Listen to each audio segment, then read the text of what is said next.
Hi friends, welcome back to our channel.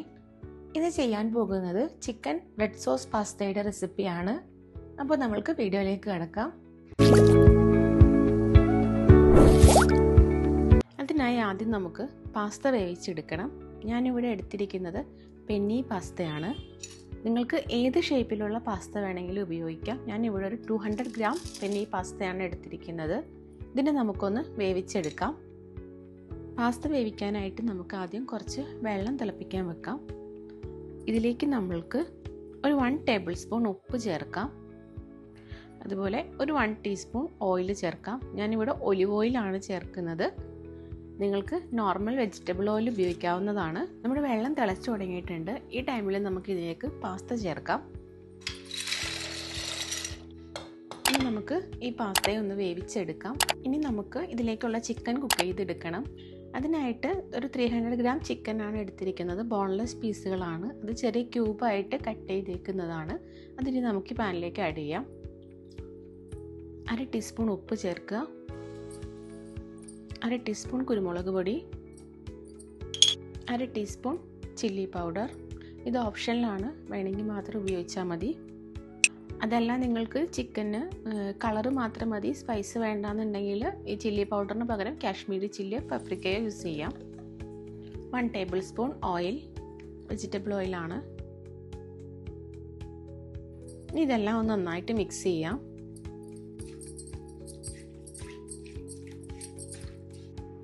അതെല്ലാം നന്നായിട്ട് mix ചെയ്തതിന് ശേഷം നമുക്കിതൊന്ന് അടച്ചു വെച്ച് കുക്ക് ചെയ്തെടുക്കാം. ഇനി ഇതൊരു മീഡിയം ഫ്ലെയിമിൽ വെച്ചിട്ട് നന്നായിട്ട് കുക്ക് ചെയ്തെടുക്കണം. ചിക്കൻ ഒരു ലൈറ്റ് ഗോൾഡൻ കളർ ആകുന്നത് വരെ കുക്ക് ചെയ്തെടുക്കാം. അടുത്തതായി നമുക്കിതിന് കുറച്ച് ടൊമാറ്റോ പ്യൂരി വേണം. അതിനായിട്ട് നമുക്ക് 2 വലിയ ടൊമാറ്റോ വേവിച്ചെടുക്കാം. ആദ്യം തന്നെ ടൊമാറ്റോൻ്റെ അടിഭാഗത്തൊരു ഇങ്ങനെ ചെറുതായിട്ട് 2ആയിട്ട് കട്ട് ചെയ്തൊന്ന് കൊടുക്കുക. ഇത് നന്നായി കുക്കായി കിട്ടി സ്കിന്ന് റിമൂവ് ചെയ്യാൻ വേണ്ടിയാണ് നമ്മൾ ഇതിങ്ങനെ വരഞ്ഞു കൊടുക്കുന്നത്. ഇത് നമുക്ക് ഈ വെള്ളത്തിലേക്ക് വയ്ക്കാം. ഇനി ഇതിനെ നമുക്കൊന്ന് വേവിച്ചെടുക്കാം. പാസ്ത എല്ലാം നന്നായിട്ട് കുക്കായിട്ടുണ്ട്. ഇനി ഇതിൽ നിന്നൊരു 1/2 കപ്പ് പാസ്ത വേവിച്ച വെള്ളം നമുക്ക് മാറ്റി വയ്ക്കാം. പാസ്ത എല്ലാം നന്നായിട്ട് കുക്കായിട്ടുണ്ട്. ഇനി ഇത് നമുക്കൊരു സ്റ്റെയിനറിലേക്ക് മാറ്റാം. അതിനുശേഷം അതിൻ്റെ മുകളിലേക്ക് കുറച്ച് തണുത്ത വെള്ളവും കൂടി ചേർത്തതിന് ശേഷം നമുക്കിത് മാറ്റി വയ്ക്കാം. തക്കാളി കുക്കായിട്ടുണ്ട്. ഇനി ഇതിൽ നിന്ന് മാറ്റാം. ഇത് കുക്കായ തക്കാളി നമുക്ക് തണുത്ത വെള്ളത്തിലേക്ക് ഇട്ട് വയ്ക്കാം. ഇനി ഈ വെന്ത തക്കാളിയിൽ നിന്ന് നമുക്ക് ഇതിൻ്റെ സ്കിന്ന് റിമൂവ് ചെയ്തെടുക്കാം.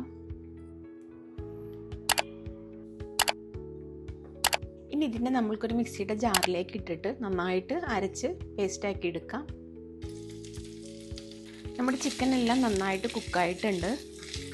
ഒരു ലൈറ്റ് ഗോൾഡൻ കളർ ആയിട്ടുണ്ട്. ഇനി ഇത് നമുക്ക് ഈ പാനിൽ നിന്നൊന്ന് മാറ്റി വയ്ക്കാം. ഇതേ പാനിൽ തന്നെയാണ് നമ്മൾ ഇനി ഇതിന് വേണ്ടിയുള്ള സോസ് ഉണ്ടാക്കുന്നത്. അതിനായിട്ട് ഇനി ഒരു 2 ടേബിൾ സ്പൂൺ ഒലിവ് ഓയിൽ. ഞാനിവിടെ ഒലിവ് ഓയിലാണ് യൂസ് ചെയ്തിരിക്കുന്നത്. നിങ്ങൾക്ക് ഇതിന് പകരം വേണമെങ്കിൽ ബട്ടർ യൂസ് ചെയ്യാം. ഇനി അതിലേക്ക് ചെറുതായിട്ട് അരിഞ്ഞ 1 ടേബിൾ സ്പൂൺ വെളുത്തുള്ളി ചേർക്കുക. ഇതൊന്ന് മിക്സ് ചെയ്ത് കൊടുക്കുക. വെളുത്തുള്ളിയുടെ പച്ചമണം ഒന്ന് മാറുന്നത് വരെ ഒന്ന് വഴറ്റുക. കരിഞ്ഞു പോവരുത്. അതിനുശേഷം നമ്മൾക്കിതിലേക്ക് ഒരു മീഡിയം വലിപ്പത്തിലുള്ള സവോള കുഞ്ഞാക്കി അരിഞ്ഞത് അത് ചേർക്കുക. സവോളയും ഇനി നന്നായിട്ട് വഴന്ന് ഒരു ഗോൾഡൻ കളർ ആകുന്നത് വരെ വഴറ്റിയെടുക്കുക. സവോളയെല്ലാം അങ്ങനെ ഒരു ലൈറ്റ് ഗോൾഡൻ കളർ ആയിട്ടുണ്ട്. ഈ ടൈമിൽ നമ്മൾക്ക് ഇതിലേക്കായിട്ട് ഒരു 2 ടേബിൾ സ്പൂൺ ടൊമാറ്റോ കെച്ചപ്പ് ചേർക്കുക.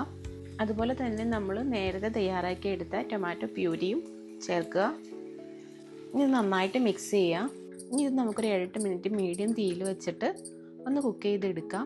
ഈ തക്കാളിയുടെയൊക്കെ പച്ചമണം മാറി ഒന്ന് എണ്ണ തെളിഞ്ഞു വരുന്ന പാകം വരെ കുക്ക് ചെയ്യാം. ഇടയ്ക്ക് ഇതൊന്ന് ഇളക്കി കൊടുത്തോണ്ടിരിക്കണം. അങ്ങനെ നമ്മുടെ തക്കാളിയൊക്കെ വെന്ത് അതിലിങ്ങനെ എണ്ണയൊക്കെ തെളിഞ്ഞു തുടങ്ങിയിട്ടുണ്ട്. ഈ ടൈമിൽ നമുക്ക് കുറച്ച് സ്പൈസസ് ആഡ് ചെയ്യണം.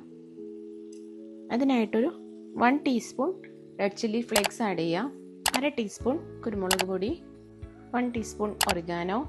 ടേസ്റ്റ് ഒന്ന് ബാലൻസ് ചെയ്യുന്നതിനായിട്ട് ഒരു 1/2 ടീസ്പൂൺ ഷുഗർ, ആവശ്യത്തിന് ഉപ്പ്. ഇനി ഇതെല്ലാം നന്നായിട്ട് മിക്സ് ചെയ്യാം. ഇതെല്ലാം നന്നായിട്ട് മിക്സ് ചെയ്തിട്ട് ഒരു 2 മിനിറ്റ് നമുക്കിനി ഇതൊന്ന് കുക്ക് ചെയ്തെടുക്കാം. ഇനി നമുക്ക് നമ്മൾ വേവിച്ച് വെച്ചിരിക്കുന്ന ചിക്കൻ ചേർക്കാം. നന്നായിട്ട് മിക്സ് ചെയ്യാം.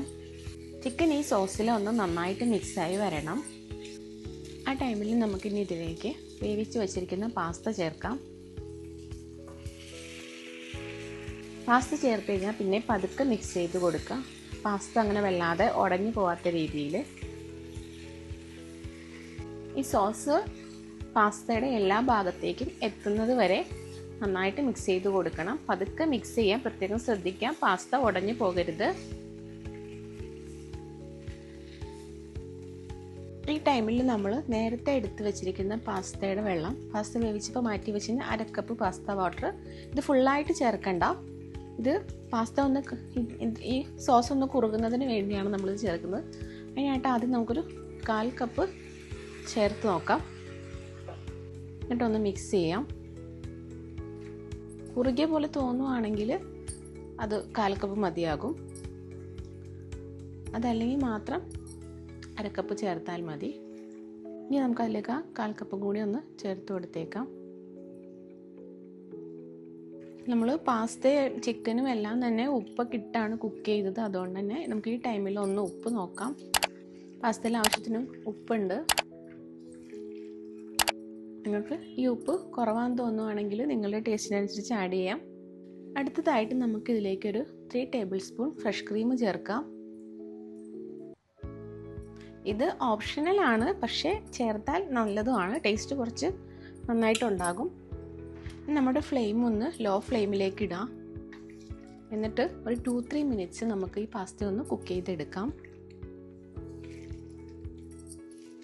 നമ്മുടെ പാസ്തയൊക്കെ നന്നായിട്ട് തിക്കായിട്ട് വന്നിട്ടുണ്ട്. ഇനി നമുക്ക് ഫ്ലെയിം ഓഫ് ചെയ്യാം.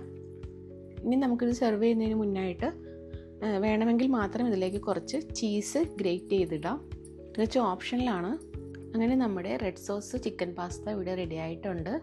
ഇതിങ്ങനെ തന്നെ കഴിക്കണമെങ്കിൽ കഴിക്കാം. അതല്ലെങ്കിൽ ഗാർലിക് ബ്രെഡിൻ്റെ കൂടെയോ അല്ലെങ്കിൽ ടോസ്റ്റ് ചെയ്ത ബ്രെഡിൻ്റെ കൂടെയോ ഒക്കെ കഴിക്കാവുന്നതാണ്. അപ്പോൾ ഈ red sauce chicken pasta recipe നിങ്ങൾക്ക് എല്ലാവർക്കും ഇഷ്ടപ്പെട്ടിട്ടുണ്ടെന്ന് ഞാൻ വിചാരിക്കുന്നു. ഇഷ്ടപ്പെട്ടിട്ടുണ്ടെങ്കിൽ എന്തായാലും ഒന്ന് ട്രൈ ചെയ്ത് നോക്കണം. ട്രൈ ചെയ്ത് നോക്കിയിട്ട് ഫീഡ്ബാക്ക് എന്നെ കമൻറ്റിലൂടെ അറിയിക്കണം. അപ്പോൾ എപ്പോഴും പറയുന്ന പോലെ തന്നെ വീഡിയോ ഇഷ്ടപ്പെട്ടിട്ടുണ്ടെങ്കിൽ ലൈക്ക് ചെയ്യാനും കമൻറ്റ് ചെയ്യാനും ഷെയർ ചെയ്യാനും ചാനൽ സബ്സ്ക്രൈബ് ചെയ്യാനും മറക്കരുത്. ഇതുപോലെയുള്ള റെസിപ്പി വീഡിയോസും ട്രാവൽ വ്ളോഗ്സുമായിട്ട് ഞാൻ വീണ്ടും വരുന്നതാണ്. അതുവരെ ടാറ്റ, ബൈ.